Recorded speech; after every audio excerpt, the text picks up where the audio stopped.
Hi, welcome to my video channel where we question everything. Today's subject is world politics, with the main subject being current economic situation of Germany. This is the video channel where we question everything.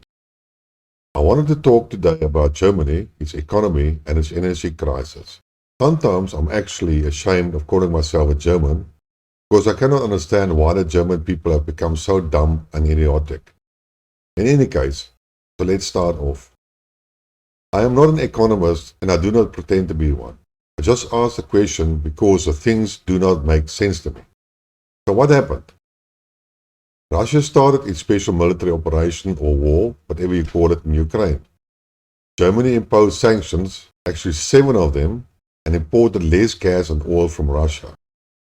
Germany's energy companies cancelled energy contracts and paid spot prices for these commodities.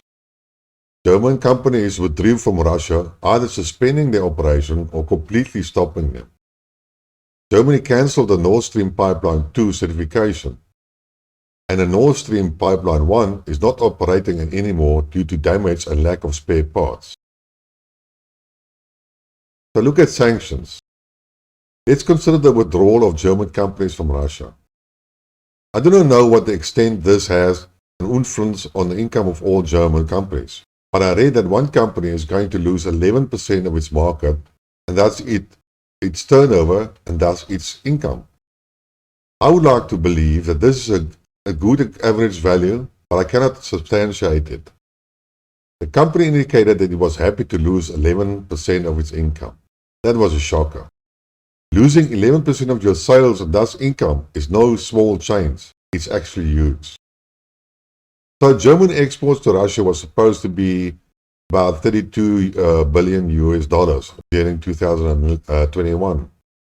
The GDP of Germany is about 3,435 billion and exports is 47.5%.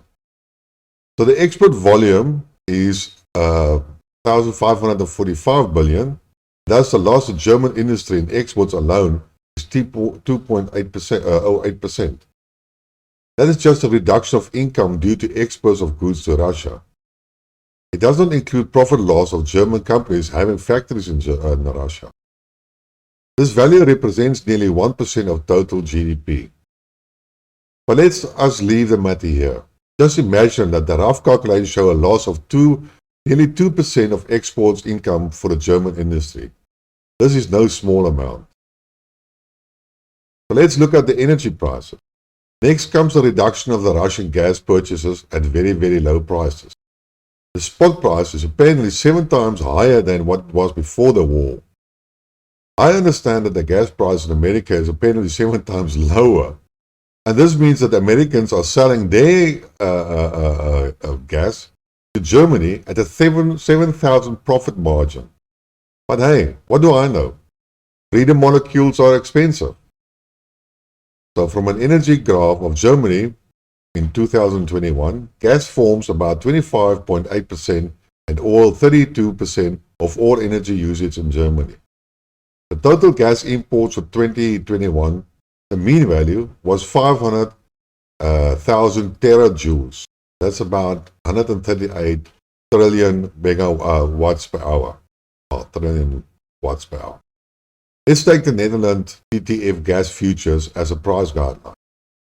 In March 2021, the price was 18.22 euros per megawatt hour. This climbed to 72 euros per megawatt hour on the 21st of February 2022. That was before the war. However, this was mainly due to a mismanagement of gas supplies by the energy company during COVID. Currently, it is 220 euros per megawatt hour. Now the price increase due to mismanagement is a total of 7.5 billion euros, and the price increase due to Russian sanctions is a further 20.5 billion euros. So what Germany is doing is paying 20 billion euros more just to spite Russia, and Germans are paying more than 27 billion euros more for natural gas than they actually should be paying. This is an increase of 0.9% of GDP and is an effective decrease of 0.9% in GDP. I cannot find any data of energy consumption per manufacturing, but my guess is 20% if one goes down the value chain. This means that the cost of each item is now 41% higher, meaning more expensive. This is based on an average percentage and based on very rough calculations. It is based only on gas usage for electricity generation and does not include gas for direct heating nor other uses. Let's look about oil.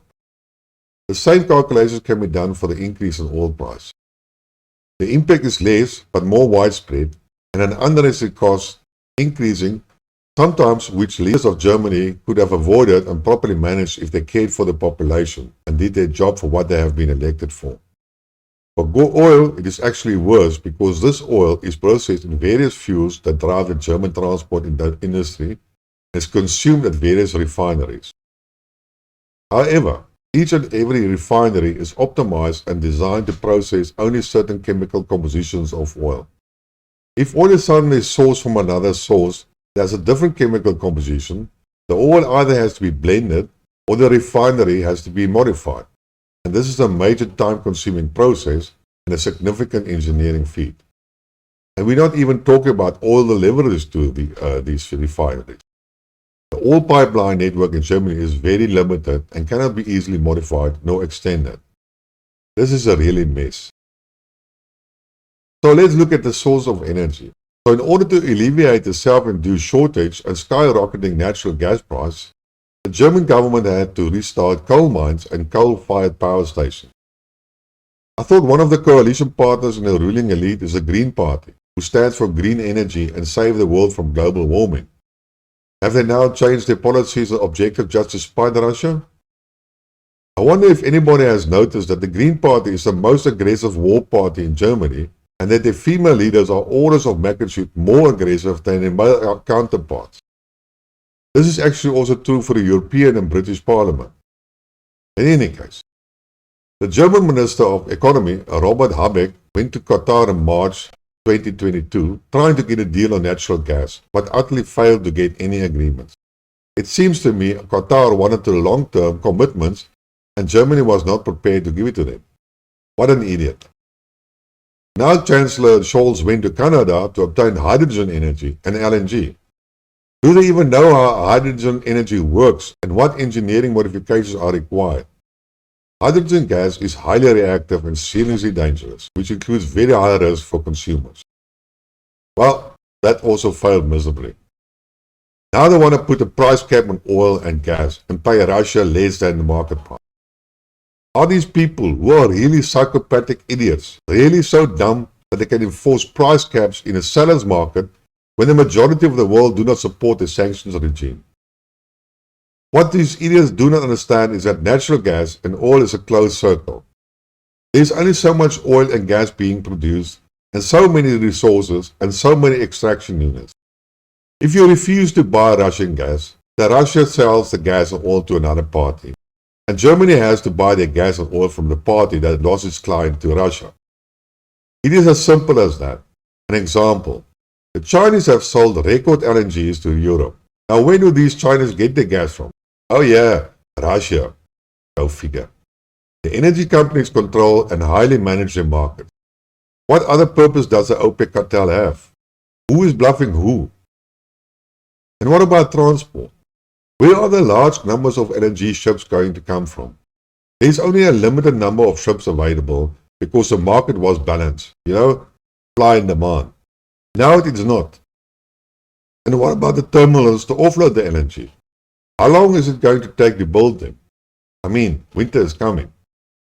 I read somewhere that natural gas is offloaded in England and then transported by pipeline to France, Netherlands, Germany, etc. However, these countries are complaining that the British supplied gas is contaminated and even radioactive. Do the Germans now want to burn this radioactive gas in their homes? I wouldn't. This is flipping crazy. So in any case, the German government has said now we must save gas. Now the people in Germany was told to save 20% of gas. That means households and industry, and I can understand how these people are going to do it. It is now winter in South Africa and daily temperatures are between 14 and 16 degrees Celsius. Let me tell you, I'm getting cold and it's unpleasant. In the winter, temperatures in Germany can go down to -20°C. This means people are going to get very cold when they are outside, and then when they come into the house, they cannot get warm because the temperature is too low. You do know that body temperature is 36°C, and it has to maintain it. I cannot say I envy the Germans this winter. Never mind the higher cost of heating and electricity. I don't even want to go there. So, then look at the cost of energy.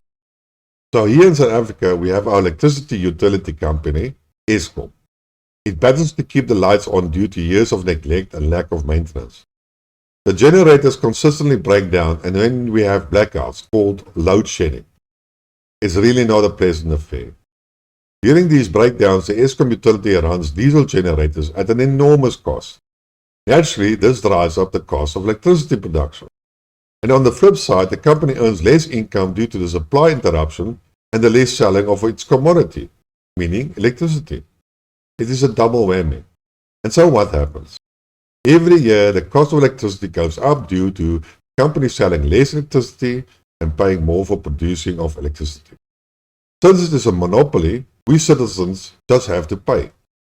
A normal private company would have been forced to close its doors a long time ago. I'm sorry to say, but Germany's leaders are creating the same problem for their citizens. What people don't understand is that energy is the lifeblood of the industry. We live in a modern world where energy is critical for any production, somewhere down the production cycle and supply line. Energy is the blood life of any economy, and without it, mankind cannot produce anything. Therefore, if you want to reduce energy consumption, excluding optimization, then you have to lower production volumes. It is that simple. Less energy usage, less production, less income, less workers, and possible bankruptcy. So let's look at it. If the German industry is going to cut its energy usage by 20%, excluding optimization, etc., then it has to cut production. That could mean a 20% drop in turnover and income. This would mean labor reduction and an increase in unemployment. It will also mean a decrease in tax revenue and as well as GDP, which will lead to either higher borrowing or lower social service benefits. With the recent large influx of refugees, how is the government going to handle this situation? Does anybody know? We are not even talking about competitiveness. The rest of the world has cheap energy for production. I only touched on a few problems that I can see. There are so many more. I understand that the popularity of Chancellor Scholz is very low and getting lower by the day. However, what amazes me is that the popularity of the Green Party, who consistently lies, reverses its green policy, and is the biggest warmonger, has actually increased. What is wrong with these Germans? Have they lost their minds? Well, am I right or am I wrong? Probably not. Just think about it. Thanks for listening. If you like the discussion, please press the like button. And if you want to hear more, subscribe to my channel. It only takes a second. Thanks and cheers.